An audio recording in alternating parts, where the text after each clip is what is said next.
કે પ્રદ્યુમનજી, સૌથી પહેલા આપણાથી શરૂઆત કરીશું. કેટલી મથામણ લાગી રહી છે આપણે સ્માર્ટ મીટરની? લોકો શું કહી રહ્યા છે? સ્માર્ટ મીટર લગાવવામાં આવે ત્યારે મથામણમાં લોકોની સ્થિતિ શું જાણવા મળી રહી છે? તંત્ર કે કંપનીના માણસો પહોંચે છે અને લોકો વિરોધ કરી રહ્યા છે. શું ખરેખર સ્માર્ટ મીટરની જરૂર લાગે છે કે નહીં આપને? જી, જે રીતે વિરોધ થઈ રહ્યો છે એના ઉપરથી જ આપને ખ્યાલ આવી જાય છે જી કે લોકો આનાથી સંતુષ્ટ નથી. જે 8 લાખથી વધુ મીટર લાગી જવા જોઈએ એવો સરકારનો જે ટાર્ગેટ હશે, યસ યસ, જે હજી સુધી 26,000 કે સમથિંગ જ મીટરો હજી લાગ્યા છે, બરાબર, એ મુજબ વિરોધ છે દરેક જગ્યાએ. ક્યાંક ને ક્યાંક સરકારે અલગ અલગ સ્કીમો કરીને, અલગ અલગ ક્યાંક જોર કરીને પણ જે લગાડવા સ્માર્ટ મીટર લગાડવાનો જે પ્રયાસ કર્યા છે, ક્યાંક પોલીસને સાથે રાખીને પણ કર્યા છે.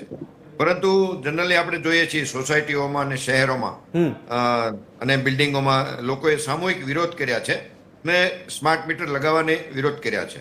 અને એનું પણ કારણ છે જે રીતનો પ્રથમ અનુભવ થયો છે, જે લોકોએ સ્માર્ટ મીટર જ્યાં પણ લાગ્યા છે એમનો કડવો અનુભવ, અને અનેક રીતે શંકાના દાયરામાં છે સ્માર્ટ મીટર. અને એક સમય પણ ખરાબ છે કે અત્યારના સમયમાં સ્માર્ટ મીટરની જરૂરિયાત કોઈ પણ રીતે નથી. બરાબર, આપણે કદાચ સમજીએ કે અનેક બાબતો એમાં સાનુકૂળ હશે, ફાયદામાં હશે સ્માર્ટ મીટરમાં. ખાસ તો વહીવટી અનુકૂળતા માટે જે જેને કહેવાય ને કે પ્રીપેડ અને પોસ્ટપેડ, ખાસ તો પ્રીપેડ થી સ્માર્ટ મીટરને જે સિસ્ટમ છે, તમે જેટલું રિચાર્જ કરો એટલું જ તમારે પાવર વાપરી શકો.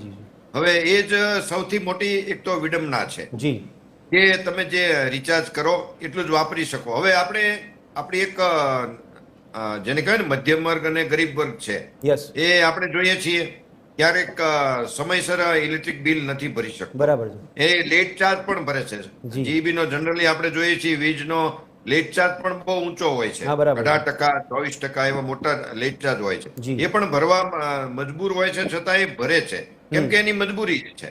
જો એ આ પ્રીપેડ થાય તો જયારે એમાં એનું બેલેન્સ પતી જાય એટલે અડધી રાતે એને ત્યાંથી તો પાવર ગુમ થઈ જવાનો. પાવર વિના એ કેટલું રહી શકે? અને બીજી બાજુ જે મીટર ફાસ્ટ ચાલે છે, જે શંકાના દાયરામાં સૌથી વિશેષ છે, જે લોકોને 500 રૂપિયાના સમજો બિલ આવતું હતું મહિનાનું, એ લોકોને 3-3 હજારનું બિલ આવ્યું જે લોકોએ નાખ્યા છે સ્માર્ટ મીટર. અનુભવને લીધે સામૂહિક વિરોધ. ઓકે પ્રદ્યુમનજી, આપે જે કીધું કે ફરિયાદો કરવામાં આવી રહી છે, ફરિયાદોનું નિવારણ થાય છે કે કેમ? તંત્ર કેટલું સક્રિય જોવા મળે છે ફરિયાદોના નિવારણ માટે? જી ના, એટલું બધું સીધું કોઈ ફરિયાદનો જવાબ મળ્યો નથી. સંતોષજનક રિપ્લાય પણ શાસકો પાસેથી નથી મળ્યો. અને આ વસ્તુ પણ એવી છે કે એકવાર વપરાય જાય પછી ક્યાં વપરાણું, કેવું વપરાણું, એનો કોઈ સીધો રેકોર્ડ જલ્દી મળતો નથી. બરાબર છે. એટલે જે અસંતોષ છે એ હવે ધીમે ધીમે રોડ ઉપર આવી રહ્યો છે અને ઉચિત પણ છે.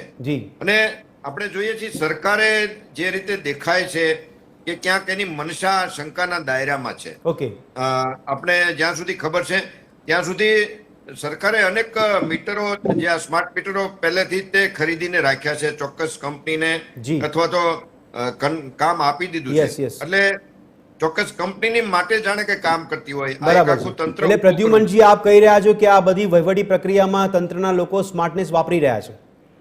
જી, જાણીએ છીએ. અને વીજ કંપનીના અમુક જે પ્લાનિંગ પણ છે કે આવનારા સમયમાં અલગ અલગ સમયે વીજ દર અલગ અલગ રાખવો, જે આમાં રેકોર્ડ આમાં હોય છે એ મુજબ ભાવ સવાર સમજો રાત અને દિવસના ભાવ અલગ રાખતા હોય. એટલે જે વપરાશ જે મુજબ થયો હોય એ મુજબના રેટ એને અલગ અલગ રાખવા, એટલે કન્ઝ્યુમરને ફાયદો થાય.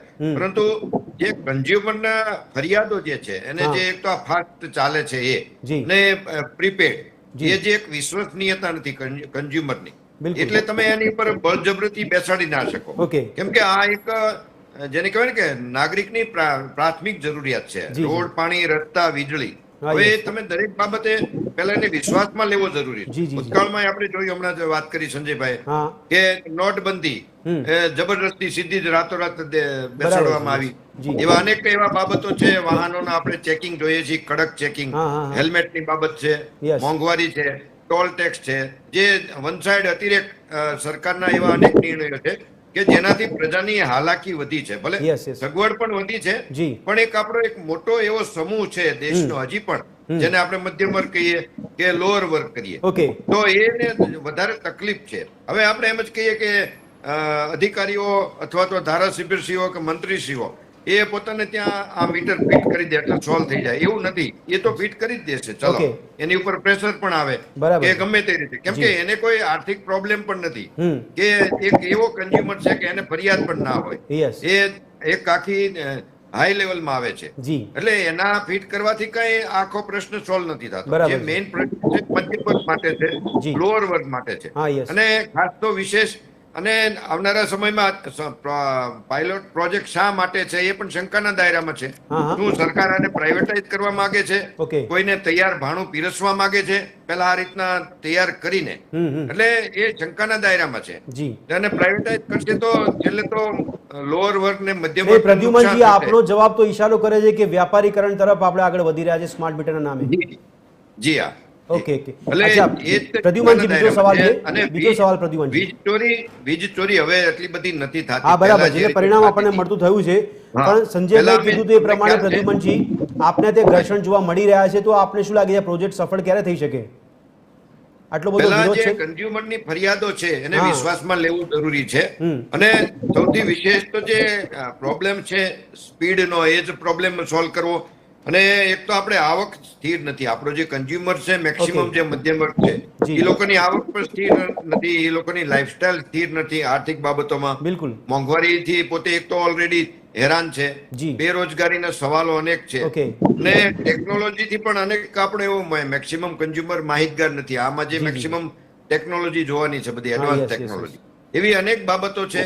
અને ફ્રોડ પણ થાય છે ઓનલાઈન. આપણે જે બધી હમણાં જી, જે જી. ભાઈ વાત કરી આપણે હા, સાહેબ, બિલકુલ. એવી અનેક બાબતો છે, એની ગેરંટી કોણ આપશે? Yes, એવી yes. અનેક બાબતો છે. પેલા કન્ઝ્યુમરને પણ સેટિસ્ફાઈડ કરો. પ્રદ્યુમનજી એવું થઈ હાજી. શકે ને કે આગામી સમયમાં ધીરે ધીરે ટ્રબલ શૂટિંગ થાય, કારણ કે એક સામટું ટ્રબલ શૂટિંગ ન થઈ શકે. તમે પણ કદાચ ઘણા લાંબા સમય બાદ સ્માર્ટ ફોન વસાવ્યો હોય, તમને બધા ફીચર્સ ખબર ના હોય, ધીરે ધીરે બધી સોર્ટ આઉટ થતી જાય ને વસ્તુઓ. ના, ભૂતકાળના સરકારના આવા ફાસ્ટ જે નિર્ણયો લીધા છે સરકારે શાસનમાં, હા, એમાં પછી વિચારવાનું જ આવ્યું છે, અનેક બાબતોમાં ફેરફાર કરવાના આવ્યા છે. અચ્છા, એ જ રીતના જો સામૂહિક વિરોધ થતો હોય તો કંઈક ને કંઈક ફોલ્ટ હોય. જી. એટલે સરકારે વન સાઈડ આટલું જબરદસ્તી ના કરવી જોઈએ. અચ્છા. અને જે પ્રોબ્લેમ્સ છે એને પણ solve પ્રદ્યુમનજી કરીને આપ જબરદસ્તી માની રહ્યા છો, તો મને સવાલ થાય છે કે આ જનહિતમાં જારી હશે ને આ તો વસ્તુ? કારણ કે હાજી. પ્રજાના હિતમાં નિર્ણય લે છે તો પછી જનહિતમાં જારી શું લાગે છે? એટલે પ્રજાના હિતમાં હોય તો પ્રજાએ તુરંત સ્વીકાર્યું હોય. Okay. પ્રજાએ અનેક નિર્ણયો સ્વીકાર્યા જ છે અને આવનારા સમયમાં જે કોઈ નિર્ણયો લેશે એ સ્વીકારશે જ. જી, જી, જી. પરંતુ આવા અતિ નિર્ણયો, વન સાઈડ નિર્ણયો લેવા, કોઈ ચોક્કસ સમૂહને ફાયદામાં કરવા માટે, કંપનીને ફાયદામાં લેવા માટે, હમ. તો એ ઉચિત નથી. આપણે ચોક્કસ જોઈએ છે કે મેનેજમેન્ટ માટે ઈઝી થશે, હા, યસ, પણ મેનેજમેન્ટની સાથે મેક્સિમમ જે પ્રજાને પ્રોબ્લેમ છે, જી. એ પ્રોબ્લેમ વધી રહ્યા Okay. છે, એનો રસ્તો સૌથી પહેલા સરકારે શોધવો જોઈએ. બરાબર કેમ કે આ છે. પ્રાથમિક જરૂરિયાત છે. અચ્છા, હવે રોડ રસ્તા ને પાણી, જે આપણે પહેલા મેં આપને કીધું એમ, પાણીમાં બિલકુલ, પણ બિલકુલ. મોટા વેરા અને મીટર ને એ પદ્ધતિ Yes. આવી ગઈ છે.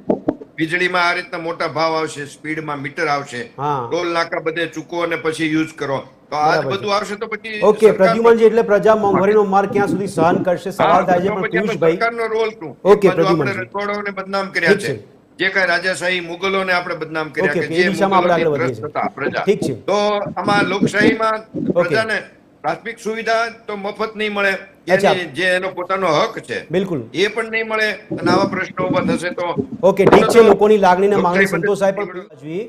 તો સવાલ એ છે કે તંત્ર અને કંપનીઓ તો લાગી પડી છે કે ભાઈ સ્માર્ટ મીટર લગાવવા જ પડે.